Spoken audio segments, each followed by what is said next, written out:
Welcome you friend. In this video we are going to discuss about various disease of guava such as wilt and anthracnose. ये जो दोनों disease है वो fungus से ही होती है. So let's get started.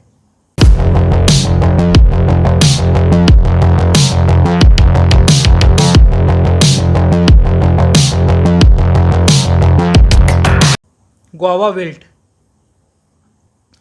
The disease is caused by Fusarium oxysporum pharmaspecialis Side.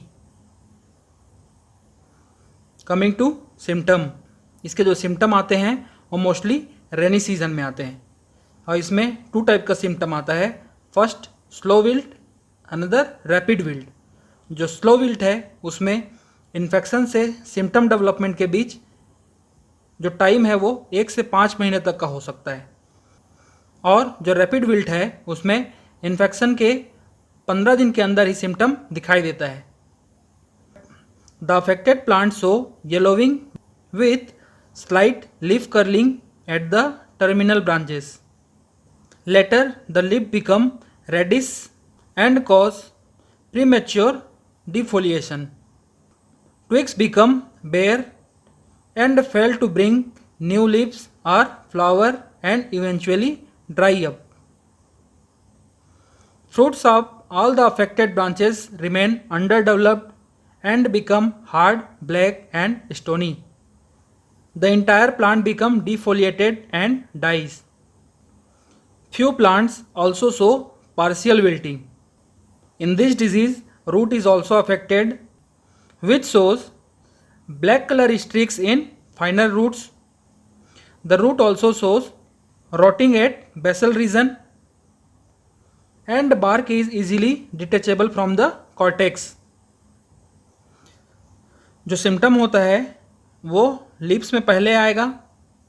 Lips क्या होता है, थोड़ा सा कर्ल हो जाता है, मुड़ जाता है, येलो हो जाता है और बाद में ये रेडिश कलर का हो जाता है, रेडिश ब्राउन. इसके पत्ते जो है झड़ने लग जाते हैं. एक पेड़ के पूरे पत्ते झड़ जाते हैं और कभी कभी केवल फ्रूट्स ही बचते हैं. और फ्रूट कैसे हो जाते हैं, हार्ड, ब्लैक और स्टोनी हो जाते हैं, मतलब कठोर हो जाते हैं.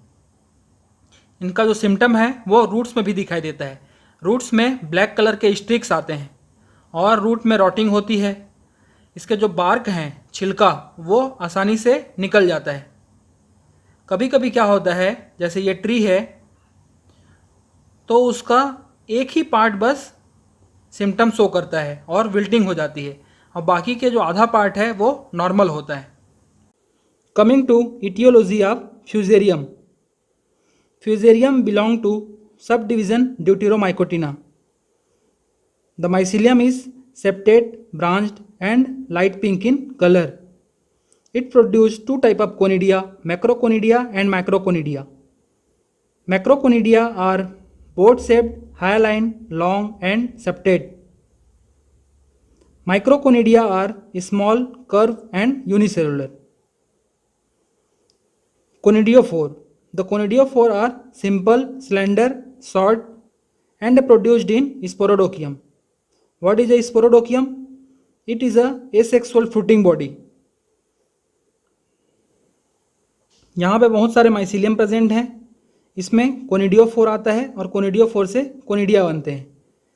ये मैक्रोकोनिडिया है, ये माइक्रोकोनिडिया है. यहाँ पर क्लेमाडोस्पोर भी बनते हैं. जो मैक्रोकोनिडिया है उसके कुछ सेल में थिकनिंग हो जाती है जिसके कारण से क्लेमाडोस्पोर्स बनते हैं. अब आते हैं डिजीज साइकिल में. जो पैथोजन है वो सॉइल में और क्रॉप डेब्रिस में as conidia, mycelium and microsclerotia survive करते रहता है. फिर जो इसका इन्फेक्शन है वो रूट से स्टार्ट होता है. जो पैथोजन है वो पौधे के रूट्स में जाइलम टिश्यू में मल्टीप्लाई होता है जिसके कारण से वाटर और जो मिनरल है उनका ट्रांसलोकेशन और एब्जॉर्प्शन रुक जाता है जिसके कारण से जो पौधा है वो विल्टिंग सिम्टम्स शो करता है. फिर कोनिडिया प्रोड्यूस होता है और ये जो कोनिडिया है वो एक प्लांट से दूसरे प्लांट में या एक फील्ड से दूसरी फील्ड में इरिगेशन वाटर या इंटरकल्चर ऑपरेशन के द्वारा पहुंचता है और ऐसे ही ये स्प्रेड होता है। इसे ही सेकेंडरी इन्फेक्शन साइकिल कहते हैं। बाद में जो पैथोजन है वो सॉइल में और क्रॉप डेब्रिस में सर्वाइव करता है। Coming to epidemiology, high rainfall during August and September, water logging condition, 23 to 32 degree centigrade temperature, 76% relative humidity, lack of timely application of suitable control measures, and plant age should be 3 years. Coming to management, we should always adopt integrated disease management practice like proper sanitation of orchard, uproot the infected plant and drench with chemical, treat the pits with formalin and cover the pit for 3 days. While transplanting of seedling, we should avoid the damage to roots, maintain proper tree vigor by timely and adequate manuring, interculture operation and proper irrigation. Intercropping with turmeric or marigold or aola, soil solarization during summer season, application of oil cakes like neem cake, mahua cake or kusum cake. Apply 6 kg neem cake and 2 kg gypsum per plant. Proper application of nitrogen and zinc. We should grow resistant varieties like apple guava. We should use the resistant root stock like Chinese guava. Application of biocontrol agent like Aspergillus niger strain AN17. Drench the soil with 0.2% carbendazim 4 times in a year and spray metacistox and zinc sulfate twice in a year. Disinfection of soil with metam sodium to control the nematode. To download PDF files, please scan this QR code. Download link is also available in description of video. Coming to guava anthracnose, ये जो symptom दिखाई दे रहा है ये है anthracnose का। The disease is caused by Colletotrichum gloeosporioides. Coming to symptom, symptom of the disease appears on mature fruit and leaves. It appears as sunken, dark colored necrotic lesions. Under humid condition, pink colored spore mass cover the necrotic lesions. As the disease progresses, the small sunken lesion coalesce and form larger necrotic patches which affect the flesh of the fruit. ये देखिए, ये जो symptom है ये है anthracnose का। इसमें क्या होता है, ब्राउन कलर की स्पॉट्स आते हैं। ऐसे ही बहुत सारे स्पॉट्स आपस में जुड़ने लगते हैं जिसके कारण से जो पौधे की फोटोसिंथेसिस की इफिशियंसी है वो कम हो जाती है। बाद में ये जो सिम्टम है फ्रूट्स में भी आते हैं जिसके कारण से इसका जो मार्केट वैल्यू है वो कम हो जाता है। अब आते हैं इसके इटियोलॉजी में। This is also a higher fungus. So इसका जो माइसिलियम होगा वो सेप्टेट और डार्क कलर का होता है। डार्क क्यों होता है? Because of the synthesis of melanin. इसके जो माइसिलियम है वो लोकेलाइज्ड इन द स्पॉट्स, मतलब ये स्पॉट्स जहां होगा वहीं पे लोकेलाइज होता है। ये प्लांट के सिस्टम के अंदर में मूव नहीं करता है। इसमें एसरवुलाई बनते हैं। इसका सिंगुलर फॉर्म एसरवुलस कहलाता है। ये जो डायग्राम में दिख रहा है ये एसरवुलस है। ये क्या होता है, ये यहाँ पे बहुत सारे माइसिलियम होते हैं।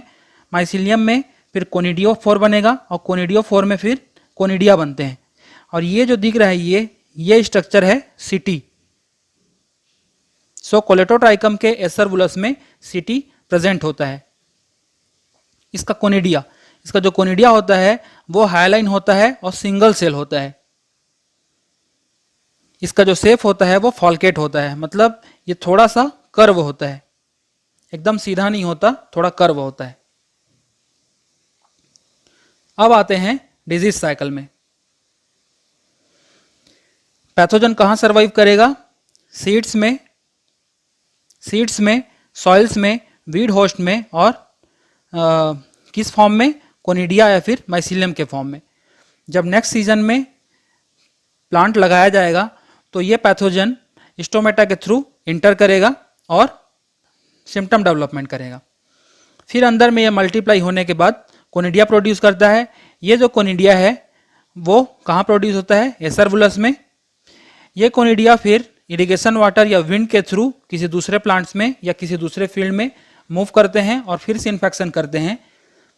इस साइकिल को कहते हैं सेकेंडरी इन्फेक्शन साइकिल। जब क्रॉप खत्म होने के स्टेज में आएगा तब क्या होगा, ये पैथोजन सीड्स में भी इन्फेक्शन करेगा और वीड एंड कोलेट्रल होस्ट में इन्फेक्शन करेगा और ये जो पैथोजन है वो अगले सीजन के लिए प्राइमरी इनोकुलम की तरह काम करता है। Coming to epidemiology.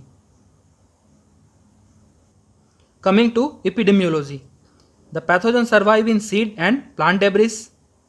Disease is spread in field through airborne conidia. The disease is more severe in cool and wet season.